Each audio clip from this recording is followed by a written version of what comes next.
बिस्मिल्लाहिर्रहमानिर्रहीम। अस्सलाम वालेकुम dear students, how are you? I hope you'd be fine. जी जनाब, ये रिव्यू नंबर 4 है। आज हम करने जा रहे हैं पेज नंबर 85 पर क्वेश्चन नंबर 4।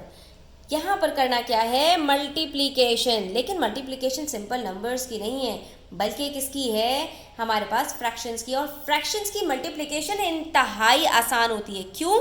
क्योंकि वहाँ पर आपको न्यूमरेटर को न्यूमरेटर से मल्टीप्लाई करना होता है, डिनोमिनेटर को डिनोमिनेटर से मल्टीप्लाई करना होता है, और उसके बाद जो आंसर्स आ जाए उनको सिंप्लीफाई कर देना होता है। कुछ और करना ही नहीं है, तो इसमें घबराने वाली क्या बात है? आइए देख लेते हैं। यहाँ पर 1/6 है, दूसरी तरफ सिर्फ 18 है, यानी 18 का डिनोमिनेटर क्या होगा? 1 होगा। न्यूमरेटर को न्यूमरेटर से मल्टीप्लाई किया, आंसर आया 18। डिनोमिनेटर को डिनोमिनेटर से मल्टीप्लाई किया, आंसर आया 6। 6 के टेबल में 18 आता है। 6 1 जार 6, 6 3 जार 18, आंसर आ गया आराम से 3। और इसको और आसान करने का तरीका मैं आपको बता दूं कि अगर स्टूडेंट्स मल्टीप्लाई करने से पहले ही आप देख रहे हैं कि कोई भी एक न्यूमरेटर डिनोमिनेटर से कट हो रहा है या कोई भी एक डिनोमिनेटर न्यूमरेटर से कट हो रहा है, तो भाई वहीं पर ये काम तमाम कर दीजिए। क्या मतलब इस बात का? यहाँ पर मेरे पास एक न्यूमरेटर 18 है और यहाँ पर मेरे पास एक डिनोमिनेटर 6 है, और मुझे यहीं पर पता है कि 6 के टेबल में 18 आता है, तो मैं यहीं पर कट करूँ। 6 1 जार 6, 6 3 जार 18। ठीक है, तो आया ना मज़ा? क्या आंसर आ गया? वहीं पर सारे 1 1 1 ख़त्म हो गए, आंसर सिंपली 3 आ गया। तो बच्चों, हिट कर दिया करें लाइक बटन को। इस तरह की आसान आसान वीडियोस आपको बार बार मिलती रहेंगी। चैनल को सब्सक्राइब भी कर दिया करें। चलिए आइए पार्ट बी की तरफ। पार्ट बी में देखिए, मेरे पास है न्यूमरेटर 3, डिनोमिनेटर है 7। 3/7 को मल्टीप्लाई करना है 28 से। आगे मल्टीप्लाई करने के बाद सिंप्लीफाई करने से पहले मैं यहीं पर देख सकती हूँ कि मेरे यहाँ पर डिनोमिनेटर में 7 है और न्यूमरेटर में 28 है। बच्चों कंफ्यूज मत होना, कभी भी न्यूमरेटर न्यूमरेटर से नहीं कटता, डिनोमिनेटर डिनोमिनेटर से नहीं कटता। सिर्फ न्यूमरेटर डिनोमिनेटर से कटता है और डिनोमिनेटर न्यूमरेटर से कटता है। बाकी न्यूमरेटर न्यूमरेटर से मल्टीप्लाई होगा, डिनोमिनेटर डिनोमिनेटर से मल्टीप्लाई होगा।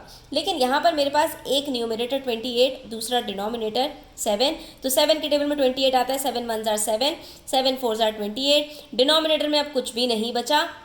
अपनी आसानी के लिए डिनोमिनेटर में जहाँ पर कुछ नहीं हो वहाँ पे 1 लिख लिया करें, ताकि आपको कोई नंबर मिस ना हो जाए। ठीक है, ये छोटी छोटी चीज़ें हैं, इनका ध्यान रखेंगे तो आपसे सिली मिस्टेक्स नहीं होंगी। उसके बाद न्यूमरेटर्स बचे 3 4 जार 12, ये आपका आंसर हो गया।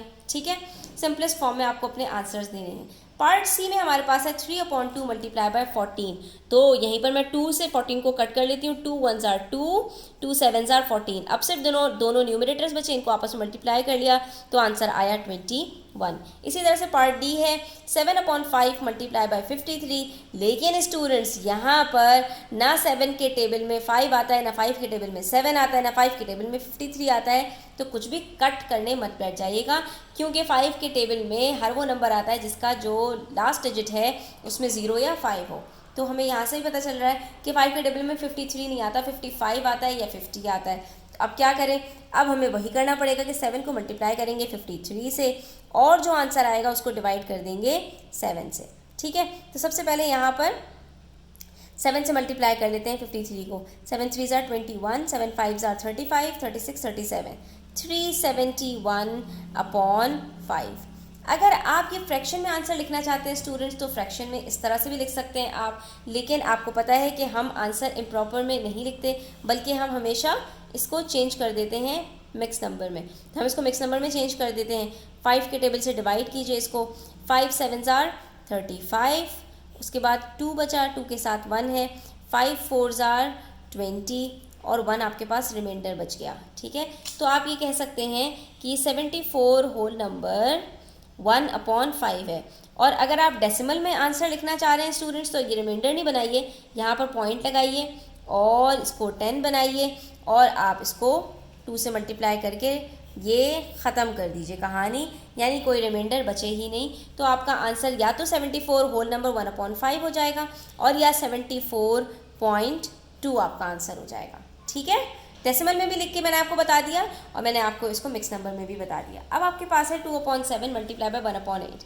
तो आप यहाँ पे देख सकते हो न्यूमरेटर में 2 है, डिनोमिनेटर में 8 है, ये कट हो सकते हैं। 2 1 जार 2, 2 4 जार 8। अब न्यूमरेटर्स में कुछ नहीं बचा, तो 1 1 जार 1, न्यूमरेटर का 1 लिखना ज़रूरी होता है, डिनोमिनेटर का 1 लिखना ज़रूरी नहीं होता। 7 4s are 28, तो अब आंसर मेरे पास 1/28 है। अगर न्यूमरेटर नहीं लिखोगे तो आंसर क्या बन जाएगा? 28, जो बिल्कुल गलत आपका आंसर होगा। हाँ, अगर ये 28/1 होता तो हम सिर्फ 28 ही लिख देते। इसी तरह से मेरे पास यहाँ पर है 3/4 मल्टीप्लाई बाय 5/12। 3 के टेबल में 12 आता है। 3 1s are 3, 3 4s are 12। अब आप ये देखेंगे कि यहाँ भी 4 है, यहाँ भी 4 है, तो 4 और 4 भी कट हो जाएंगे। नो, दोनों डिनोमिनेटर्स हैं। न्यूमरेटर्स हमारे पास क्या बचे? 1 5s are 5 और डिनोमिनेटर्स क्या है? 4 4s are 16। तो ये मेरा आंसर हो गया 5/16। ये छोटी छोटी चीज़ों का बहुत ज़्यादा ध्यान रखना होता है मैथमेटिक्स के अंदर, वरना इधर से उधर हो जाती है कहानी। उसके बाद है 1/5 मल्टीप्लाई बाय 10/3। तो 5 के टेबल में आता है 10, 5 1s are 5, 5 2s are 10। अब क्या बचा? 1 2s are 2, 1 3s are 3, 2/3 is my answer. इसी तरह से यहाँ पर आइए 9/7 है, 5/6 है। तो स्टूडेंट्स 5 और 7 का तो कुछ नहीं हो सकता, लेकिन 6 और 9 का हो सकता है सिंप्लीफाई, क्योंकि दोनों 3 के टेबल में आते हैं। तो 3 2s are 6, 3 3s are 9। अब देखो मल्टीप्लाई कर लो। 3 5s are 15, 7 2s are 14। आपके पास यहाँ पर ये इम्प्रॉपर फ्रैक्शन आया, आप इसको चेंज कर लीजिए। 14 के टेबल में 15 तो नहीं आता, लेकिन 14 आता है, तो ये हम कह सकते हैं 1 होल नंबर 1/14 हमारे पास आंसर आ रहा है। 14 1s are 14 + 1 15, तो 15/14 हमारा आंसर बिल्कुल ठीक है। और अगर आप चाहें तो इसको डिवाइड करके डेसिमल में भी आंसर निकाल सकते हैं। इसी तरह से क्वेश्चन नंबर 5 है हमारे पास 1 होल नंबर 4/5 मल्टीप्लाई बाय 5। अब ऐसे नंबर्स को सॉल्व करने के लिए स्टूडेंट्स क्या करना होता है? बहुत ही आसान बात है। आपने यहाँ पर अगर मिक्स नंबर आ गया है मल्टीप्लिकेशन में, तो इसको इम्प्रॉपर फ्रैक्शन में पहले चेंज करना होता है। 5 1s are 5 + 4, 9/5 मल्टीप्लाई बाय 5। अब देखा मैंने कि ये 5 इस 5 से कट हो रहा है, तो मेरा आंसर क्या आ रहा है? सिंपली 9। 9 1s are 9। इसी तरह से मैं यहाँ पर देखा मैंने कि अगेन मिक्स नंबर है, तो मैं इसको भी चेंज कर लेती हूँ इम्प्रॉपर फ्रैक्शन में। 2 4s are 8 + 3 11/4 मल्टीप्लाई बाय 24। 4 के टेबल में 24 आता है। 4 6s are 24। अब मल्टीप्लाई कर लीजिए 11 और 6 को, तो आंसर आता है 66। इसी तरह से मेरे पास है यहाँ पर 8/3, यहाँ पर 9/5। 3 के टेबल में 9 आता है। 3 1s are 3, 3 3s are 9। अब इसको मल्टीप्लाई कर लीजिए। 8 3s are 24, 1 5s are 5, तो 24/5। इसको आप चाहो तो चेंज करके उसमें भी लिख सकते हो। डिवाइड करके यहाँ पर देख लीजिए, 24 को डिवाइड करते हैं। 5 4s are 20, 4 रिमाइंडर बचा, तो हमारे पास यहाँ पर आंसर आ रहा है 4 होल 4/5। ठीक है, ये आंसर आ गया। इसी तरह से यहाँ पर है 7/6 7/6। तो 7 और 6 एक दूसरे के टेबल में नहीं आते, हमें यही करना पड़ेगा कि 7 7s are 49 और 6 6 are 36। इसको चेंज कर लीजिए आप उसमें, तो आपको पता चल जाएगा कि आपका आंसर क्या आएगा मिक्स नंबर में। 36 1s are 36, सब्ट्रैक्ट किया तो आंसर बच रहा है 13। ठीक है, तो हम यहाँ पर 13 लिख देते हैं। 13 1 होल नंबर 13/36। अब मैंने ये देखा कि ये तो मिक्स नंबर है, लेकिन इसको डेसिमल में भी चेंज किया जा सकता है, तो आप इसको डेसिमल में भी लिख सकते हैं। इसके अंदर कोई हार्ड एंड फास्ट नहीं है, अगर मेंशन नहीं किया गया यहाँ पर। ठीक है, यहाँ पर आपके पास सिर्फ मल्टीप्लाई का नाम है, तो सिर्फ मल्टीप्लाई करना है, आंसर आप किसी भी फॉर्म में दे सकते हैं।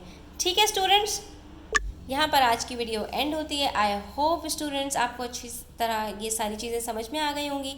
Please hit the like button, subscribe to my channel and watch. Thanks for watching the video till the end. Take care. Allah Hafiz.